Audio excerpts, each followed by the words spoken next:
సింధూర వర్ణంలో విఘ్నేశ్వరుడు. శ్రీ సిద్ధి వినాయక దేవాలయం రుద్రారం గ్రామంలో ఉంది. పటాన్చెరు నుంచి 14 కిలోమీటర్ల దూరంలో నేషనల్ హైవే 65 పై హైదరాబాద్ ముంబై మార్గంలో ఉంది. గణపతి ఆశీస్సులు పొందేందుకు భక్తులు ఈ ఆలయాన్ని సందర్శిస్తారు. గణపతి విగ్రహం చుట్టూ 108 ప్రదక్షిణలు చేస్తే కోరికలు నెరవేరుతాయని భక్తుల విశ్వాసం.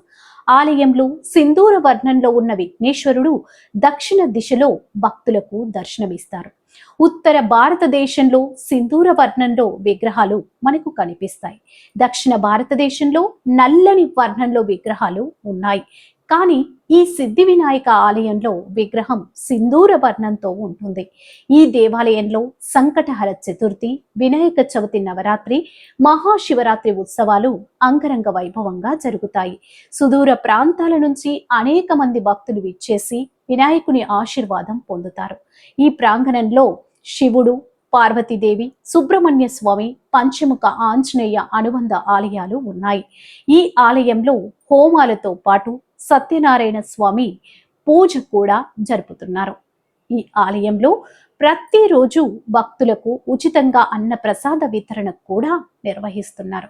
300 సంవత్సరాల క్రితం శివ రామ భట్టు అనే కర్ణాటకకు చెందిన భక్తుడు కాలినడకన తిరుమలకు వెళ్ళాడు.